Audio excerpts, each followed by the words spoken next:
Hello and welcome to yet another cast. For you today I have a custom 5v5 played on the Mapgen. We have, as per usual, Team 1 up in the top, Team 2 down in the bottom. It is Mapgen, we see it's a bit scaled down, base is 20k, so probably 15k, by the amount that it is scaled in. And let's introduce the players. Let's start with the easternmost player for Team 1 in this Regal Purple. Going Seraphim and opening first land, we have Decroll, or something like that. Then to the west of that, in the normal purple, and opening first air, also going Seraphim, we have Boom King. Maybe they are gonna go Boom, maybe they aren't, let's see. Then to the south of that, in orange, and going Aeon, opening first land, we have Grumpy. To the west of that, in red, going UEF and also opening first air, we have Beast Mode.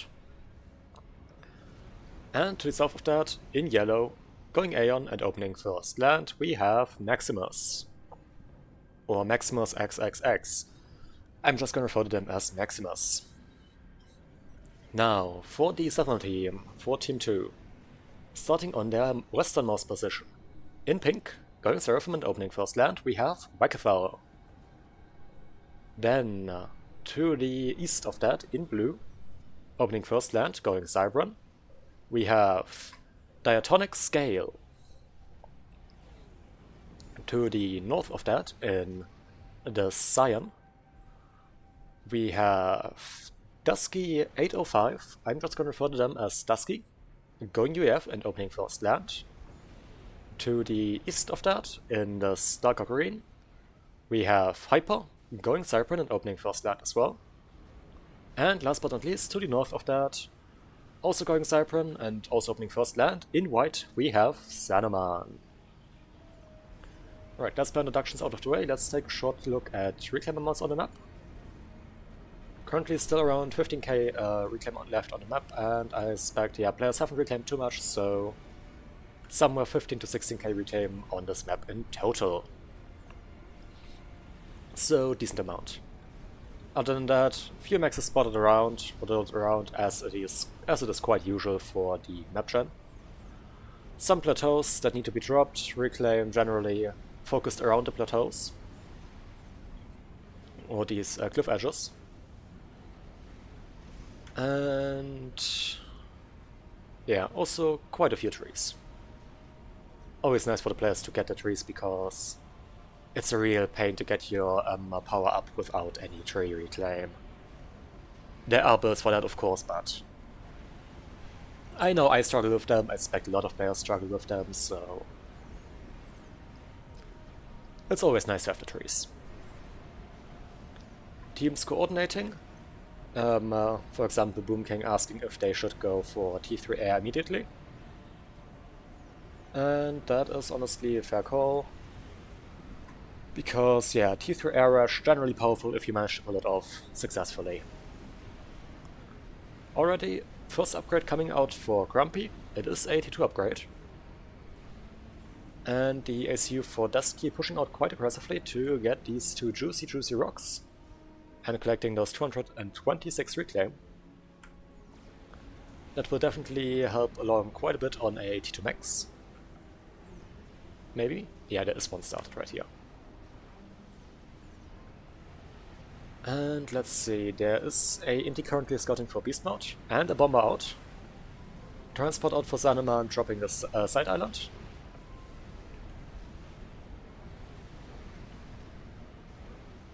But yeah, Air Scout out for Saneman, scouting for their team.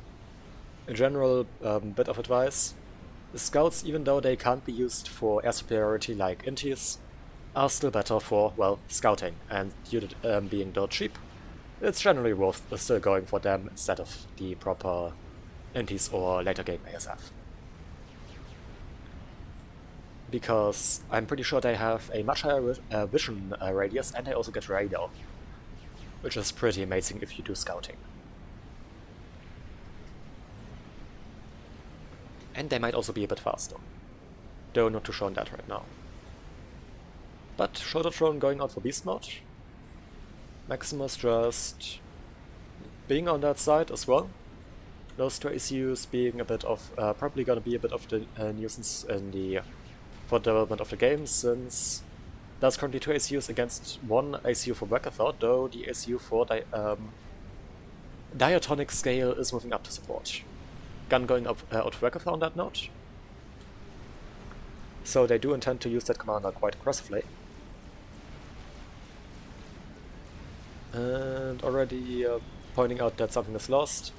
Boom King pointing out that there's no chance for them to actually get to the toe, and they are completely correct in that, as not Wackathor, as Sanaman is already pushing out units on the top.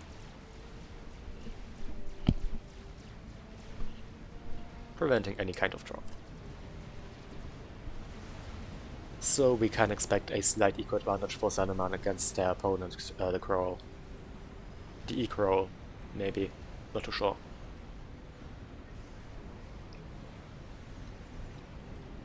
Now, ACU for Hyper also moving to the front, supporting their Cyan ally, Dusky. And possibly running into the ACU of Boom King any moment now. And interesting use of the T2 commander, though somewhat expected, that Crumpy is going for some quick fire basing quite early on at just 6 minutes, and already throwing up a singular Oblivion. And if we... where are they? Here. If we take a look at that range, that is going to deny the smacks, and also prevent a large amount of... and also just deny a large area. Being that will be quite annoying to grab back.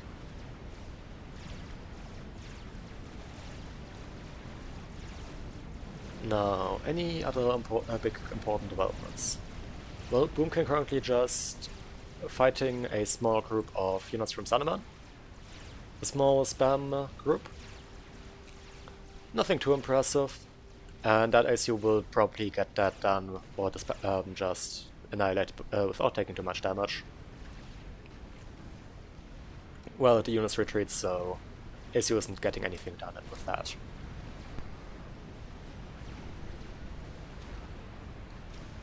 Sorry for a moment, had to cough for a moment. Really, really bad.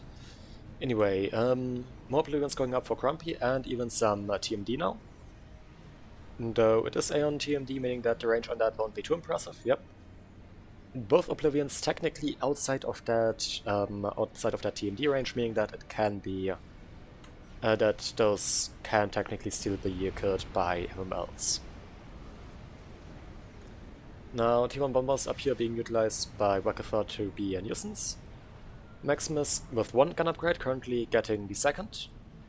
I think that, yeah, that is gun range, as the one that's currently going up is gun speed. Beast mode also with gun, and that and both shoulder drones, which basically doubles the build power of the ACU, if it's still T1. Now also going for nano, nice.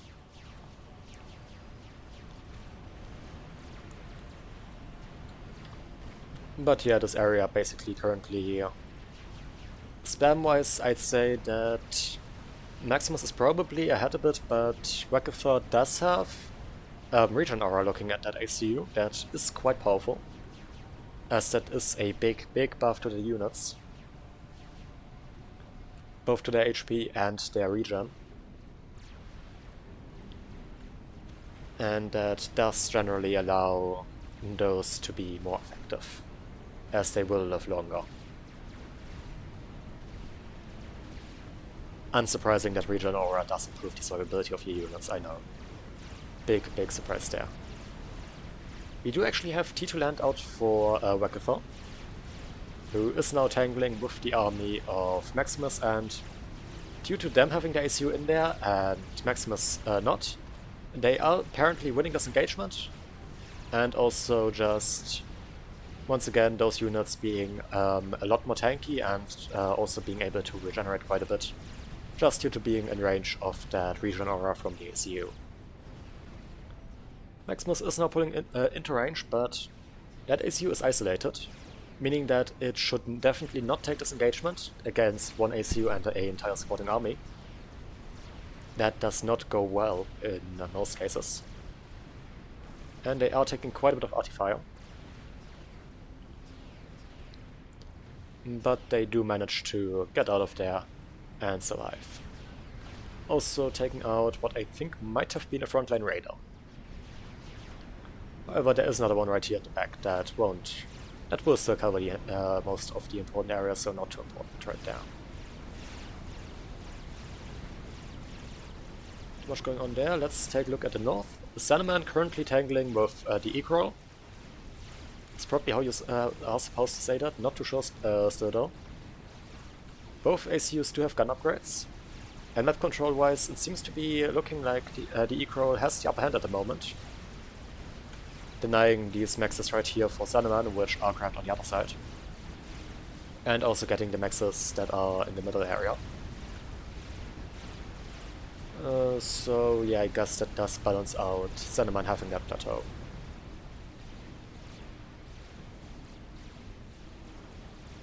And if you look at the economies, then where's Sandman? 45 against 57, so yes, Sandman is slightly behind on mass income compared to their opponent. Sandman taking a lot of fire from these units, forced to pull back.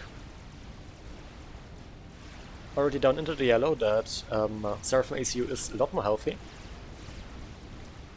But, of course, the special perk for the Cypern being that they have a lot more regen than the other ACUs, meaning that even if they are forced to pull back, their ACU will recover a lot faster and they will get a lot faster back into the battle. BD now being thrown up by Sandman right here, while they continue to walk back. As kind of a fallback line, and they are forced to use these units to get that ACU into safety. But that currently does somewhat prevent the push from the Egro to continue. Well, maybe not. And Sandman's still taking a lot of fire. You might be able to see a trade if this goes. Maybe. Maybe not though. But yeah, currently not looking too great for Sandman. And what do we have here? We have a T2 drop out from Beast Mode. Currently just taking out the main base of Wackathon.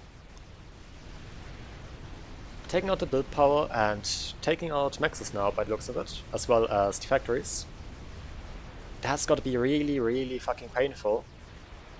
And those are Sparkies, meaning that they can also fire, even while building. And they will also just build up their PD quite quickly. So yes, this is really, really painful for Wackathon right now, losing all of that. Stealth going up for Sandman in the north in the meantime. T2 for the Egro, so very different approaches there.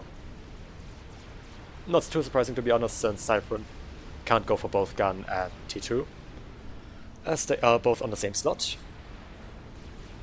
Boom King, in the meantime, going for some firebasing in the middle by the looks of it. But there are some MMLs out from Hyper that are trying to deal with that.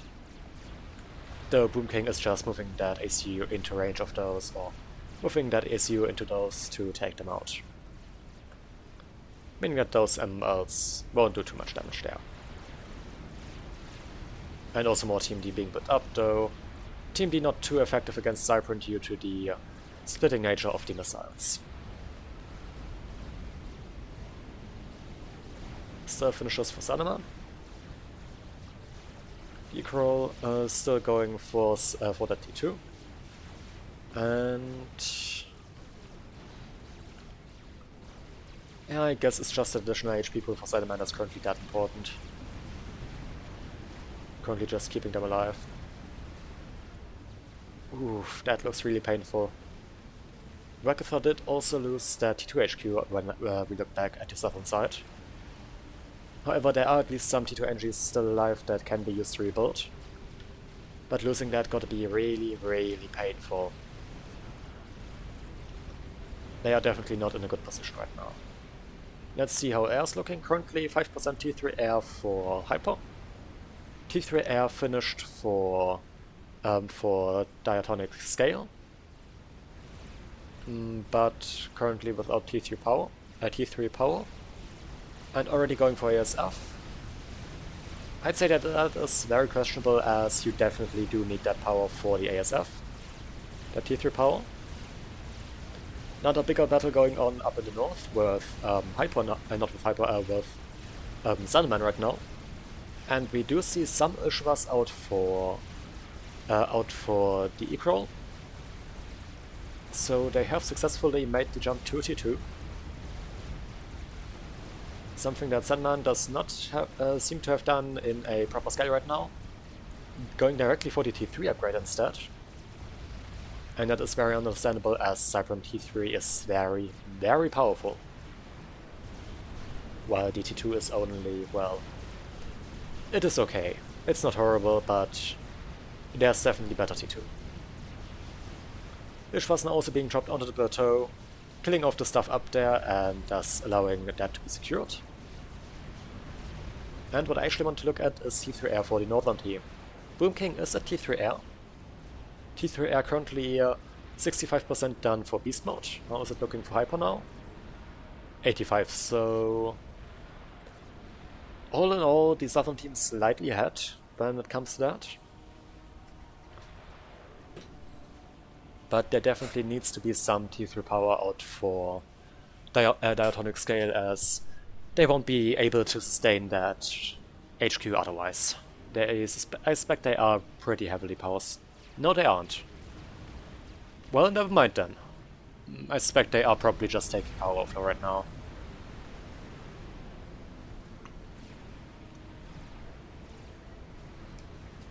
Ragatha rebuilding power. And Nexus seems to have at least somewhat recovered from the bad position they were in. And I think that is a back upgrade. Yes, that is probably Nano, as they will probably intend to use that commander aggressively throughout the game still. It is very powerful with that region aura. Now, PD creep started up here in the north by the Ekrol. Somewhat basically what I expected when I saw that T2 upgrade. Another upgrade going on for Xenoman. I suspect it's Nano. Again, I did take a look into the perspective of diatonic scale to see if they were power stalling. So I can't actually see how they what upgrade they picked in where that was going on. And yes, that was Nano. That will significantly increase the survivability of that ACU. Though they still need to be very careful, as those PDs will quickly kill off a ACU. But nice overcharge going in, taking out half of the HP of that. Bunch of Ishvas coming in, however, and those are going to quickly ruin your day if you aren't careful. And the HP on Salaman's ACU quickly just falling apart, or falling down. That armor not being able to withstand firepower of such magnitude. And already below 5k HP, down into the red. Down below 2k, down below 1k, and there goes the ACU for Salaman. Going down at 17 minutes. Against the Ekrol. As our first ejection.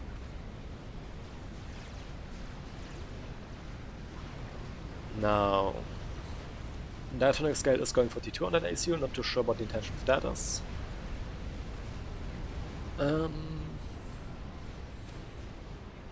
And we do see Harbingers on the field now for Maximus.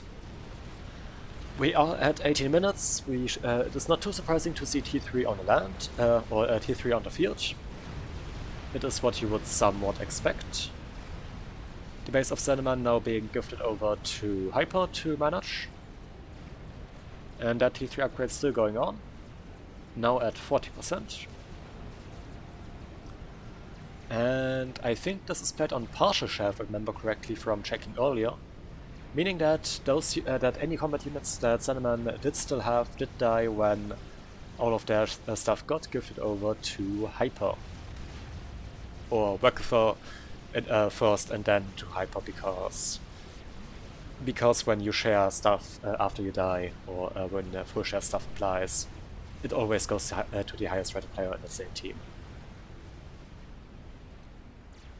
Which in this case would be Wakatha.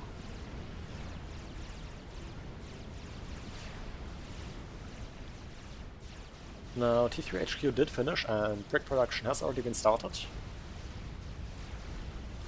Bunch of factories, I think those were set to go T2, but with this facing off against this army, they will probably not survive.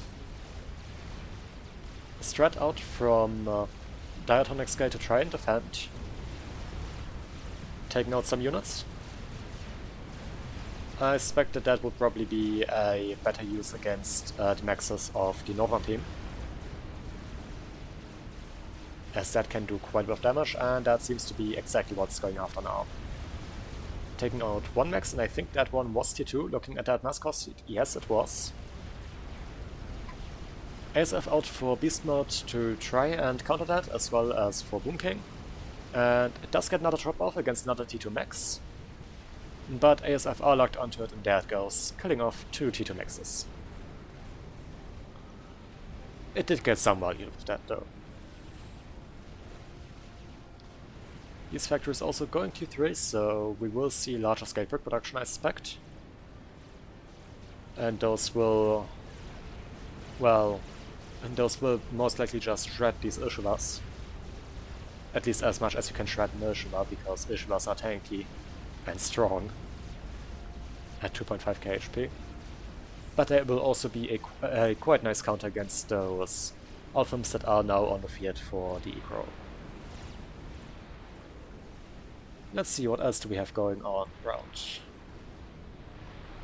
This firebase is right here. Currently situations seem to be calming down a bit.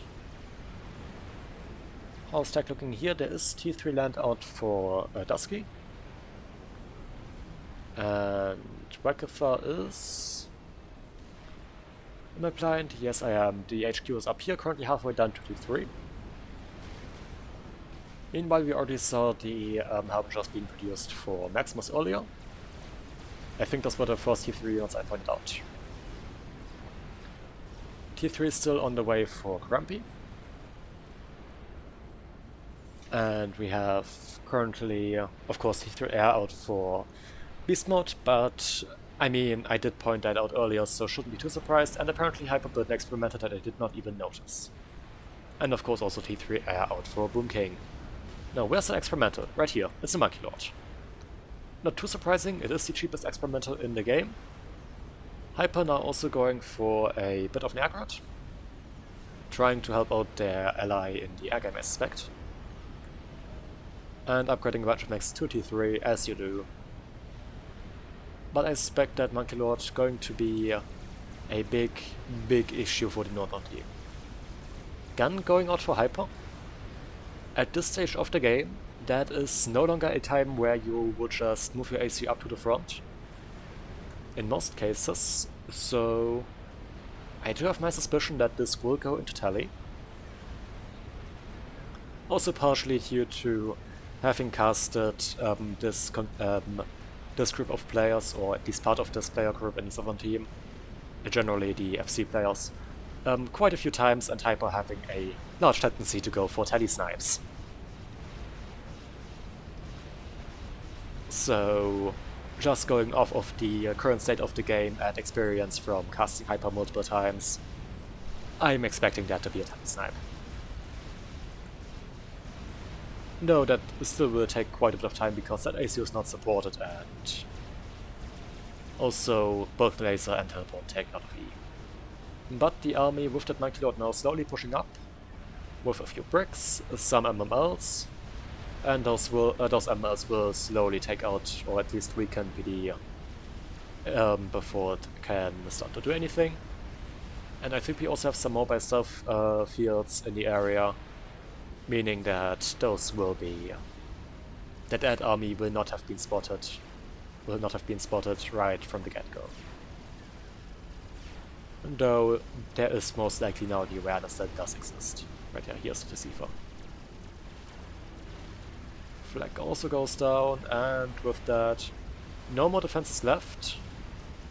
That monkey can just push through, and that ACU for the Ecro does have Nano now, but Nano ain't gonna save you against a Monkey Lord. Especially because it's only basic Nano. With advanced Nano and I think 2 ranks of veterancy, you should have comparable HP to the Monkey Lord, of course, but you still don't have the comparable TPS, meaning that you will still lose the engagement, of course. Because same HP, lower DPS is just, well, it's not a good experience.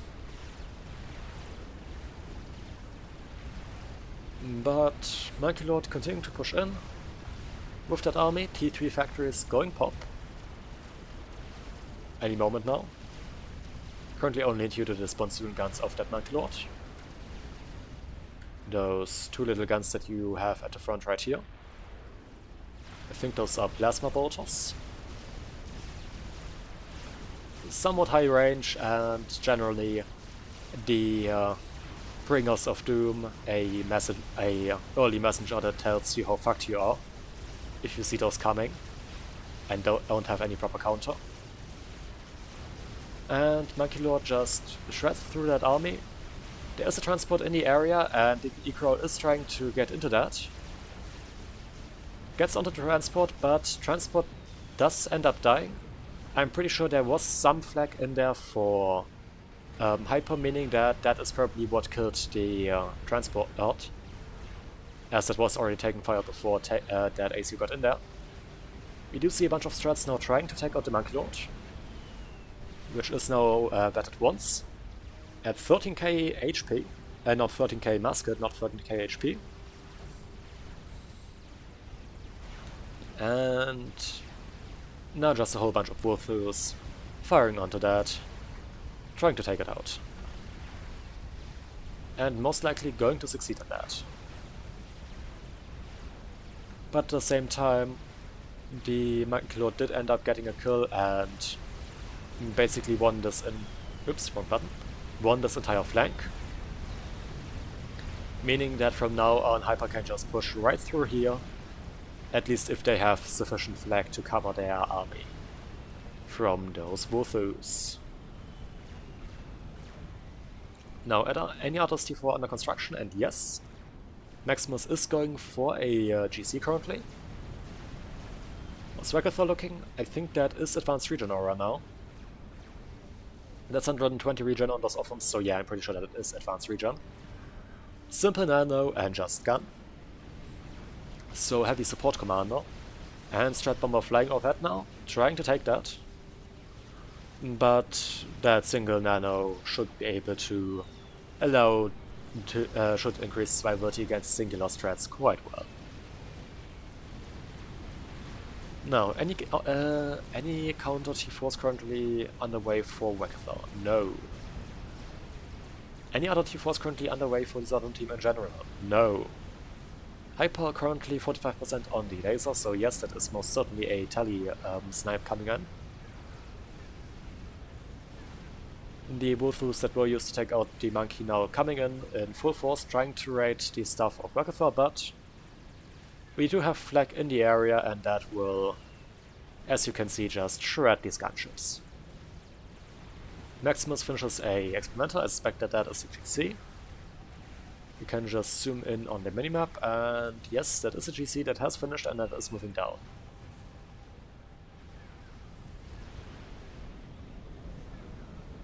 Right here we have it.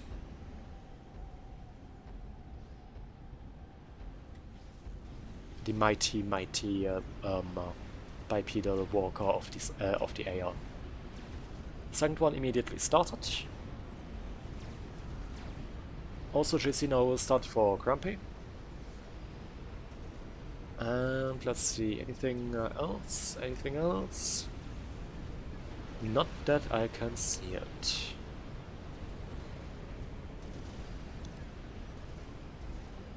Also, by looks of it, still no counter T4 out for Wackathor. So they may have a rude awakening once that GC comes to the front line. Teleporter started for Hyper, so I did expect, so I did definitely guess correctly.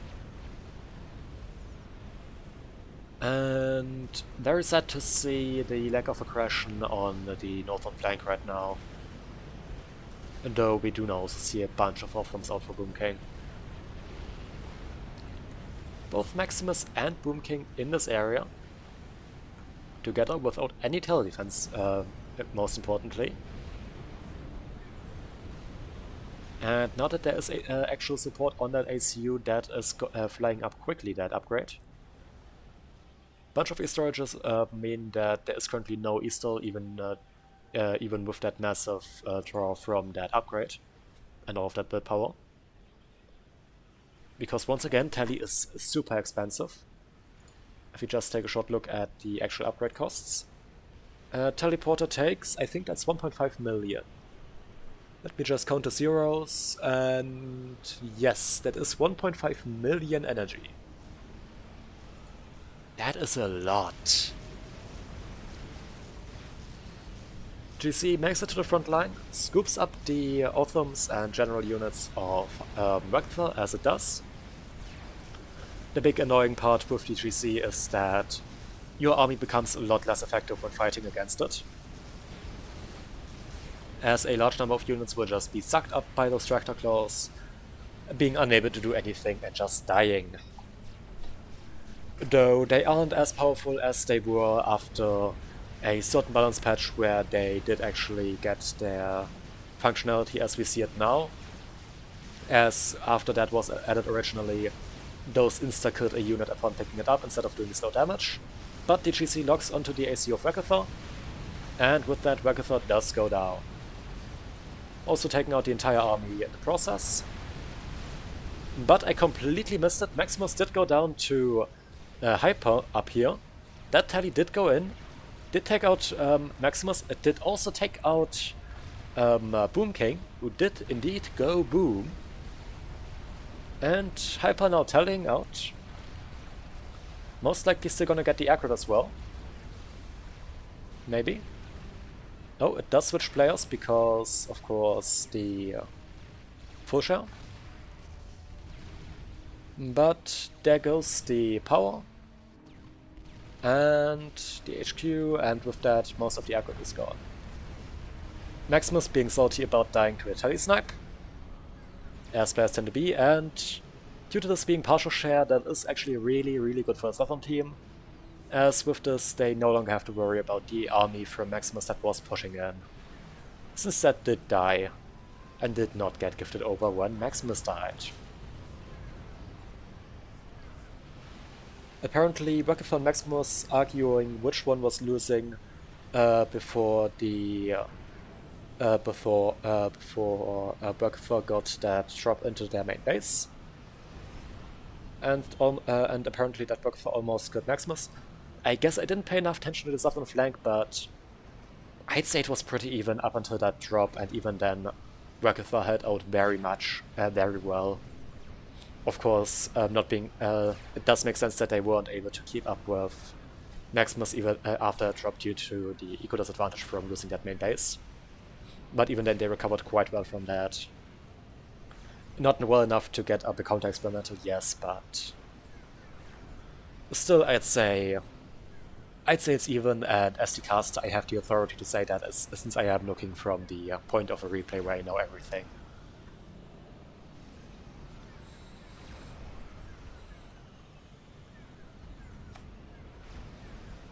Grumpy finished an experimenter, that is that GC that we also pointed out earlier to be under construction. And bunch of strats collecting for beast mode.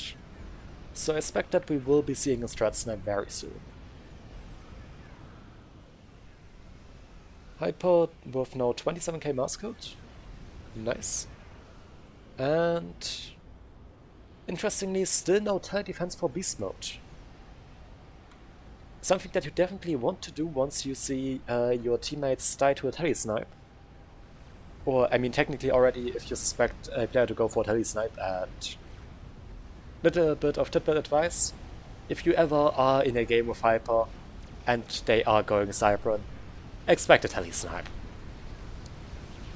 Like, I think it's something that we've seen in basically in almost every cast with them, so